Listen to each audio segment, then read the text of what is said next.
बना दिल हो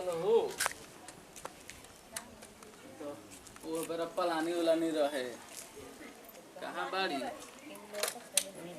केहू बा हो घर में हैं?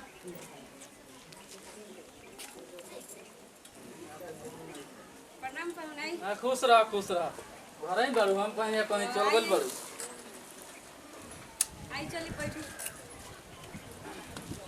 हमारा तो चिन्हाता न जी तोहरे घर हो क्या है बैठिए तो बहुत पहले नु आई रहनी हो बैठिए नाश्ता वास्ता के व्यवस्था करते हैं तो खाना वाना तो खाइए कल का नाश्ता के व्यवस्था कर लूंगी और सब सुनाओ समाचार घर के सब ठीक है बोले क्या बताई हो घर ने कुछ काम रहा ना तो फिर जब आइल बानी तो तने घूम के चल जाए भेंट को के चलिए ठीक है कोई नहीं फोन ना कोई नहीं है कि आवत नहीं अब फोन तार लागत त कहियो उठावे लू कहियो ना क्या उठावे करी लू घर ही बानी यही से नहीं कि उठाओ अब देखत नहीं किरिन डूबे भइल बा तब दूर जाके बत कनी रह जाइए बेरा हाँ तेरे रह जाए वो नहीं कि घरे गइल बनी पहुना आई अच्छा पहुंच गइल बने ठीक है बा आराम करी हम आवत नहीं खाना ना लेके हां ठीक बा बड़ा दिन तो आइलो न बानी देह दुखाइयो गइल बा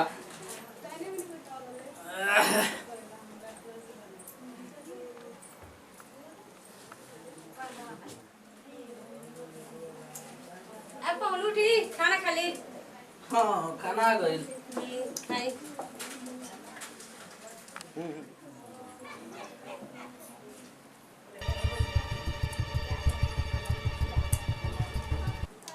यात्रा बुझा तो ठीक बा लागत तो बाकी ठीक बा बिना कॉलेज में भी दबो इतना व्यवस्था पहले से टाइट बा जानत नहीं कि कैसा नहीं हम जानत त नहीं तेरा घर के बारे में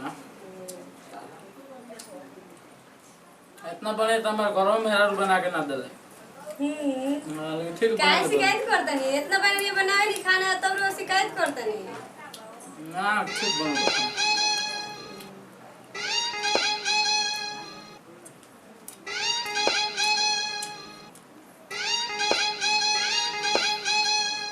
बड़ा दोनों लोग तो रख दिए बसिया तो ले जाए ठीक वीडियो बा। तार खा ली हैं ठीक बा बाय में सम दे देली पैक कर देनी खूब बढ़िया पैक कर देनी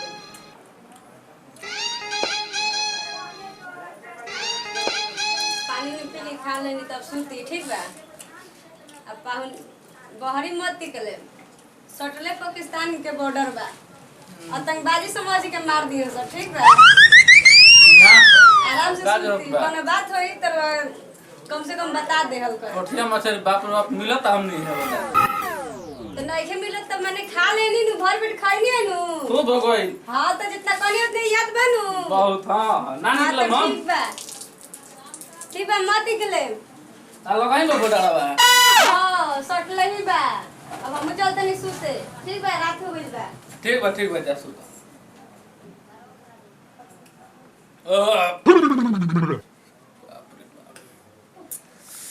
कौना भाग से चलो नहीं यार ससुराल हम अब तो बुझात जे मुझे ना होई हमारा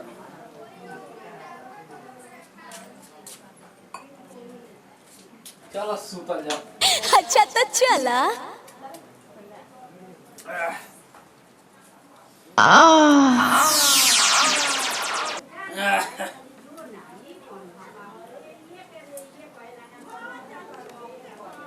क्या ये माखोर काढ़े बना देलू बुझात पोठिया मछली असर देखावता का यस तो मैं खाए के आदत नहीं थे अच्छा 2-3 घंटा के बाद देखल जे 2 बज जाए तो क्या ये माखोर काढ़े बना देलू सुते ना दी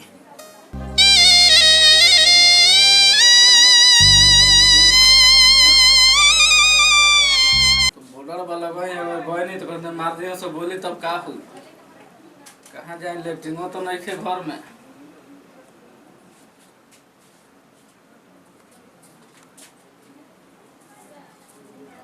यस मिल गए उपाय हमारा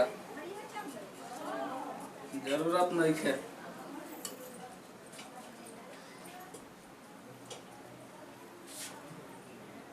निकल यहाँ से घरों में तक का हो चौकिया के नीचे ढुक जाता नहीं और काम कॉली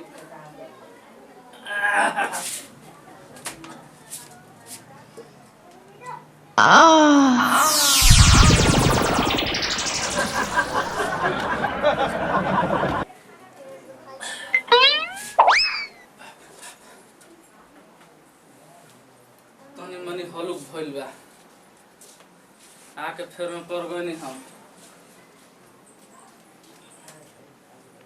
क्या ये माखोर काढ़े बना देलू बाप रे बाप फेर लागले दादा।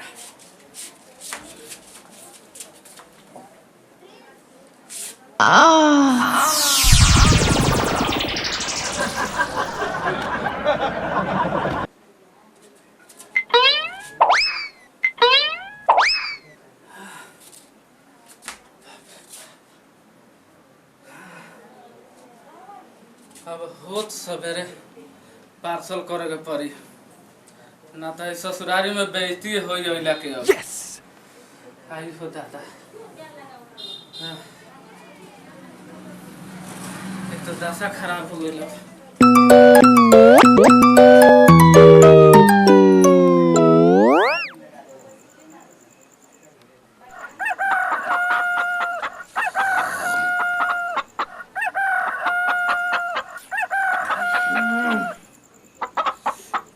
मुर्गा बोले लगल बुझाता सवेर हो गई।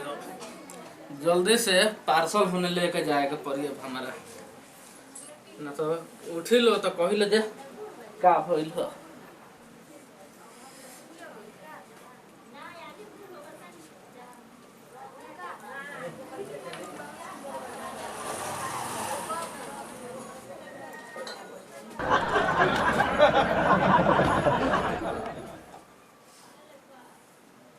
बड़ा बेजोड़ सुगंध आवता।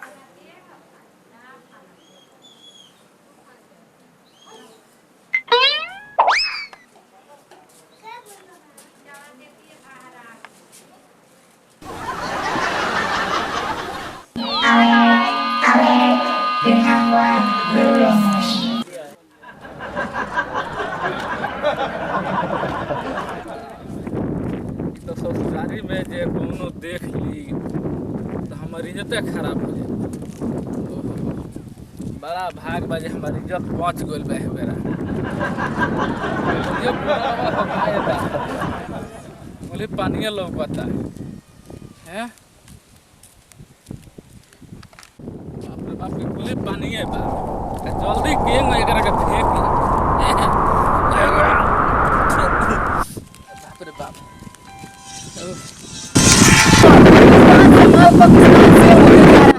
मेरे रहते हुए सेल हो जाएगा। पकड़ो इसको। रुको रुको रुको। क्या लिया दादा हाँ? क्या है इसमें? अचार।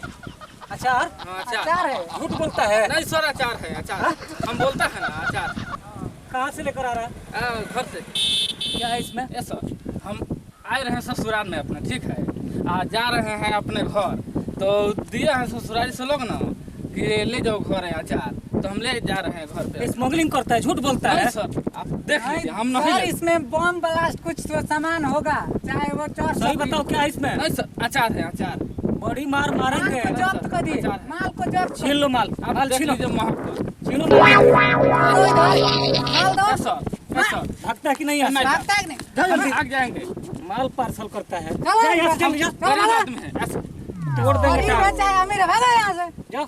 ऐसे अचार। भागो यहाँ से।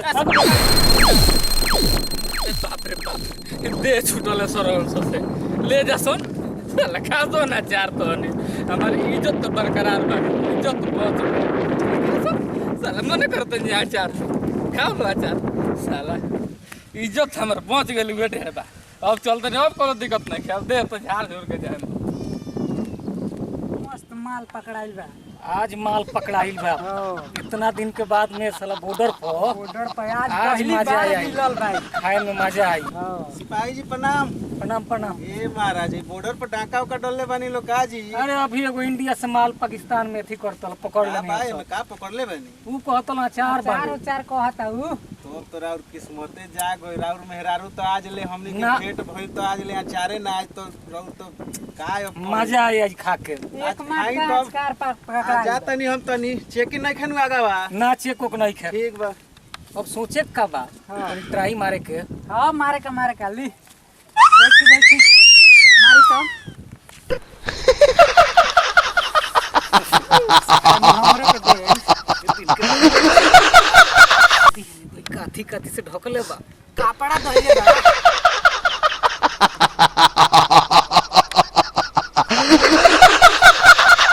ऊ तो हमरा धोखा दे मुंह में गई। से त लार चुअतावे। ए धोखा दे गई। का हो गइल बा? तो कहलो साचार बा। हाँ एमे में खाली हमरा मसाला टुआता।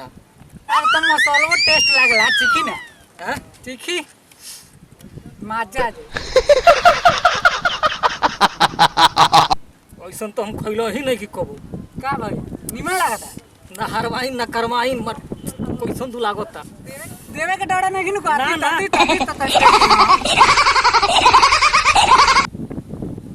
बाप रे बाप का भइल? तो बहुत बड़का धोखा को गइल रे ए, महाराज। का भइल? ई तो एकर बहन चोद हगल हरे बाप रे।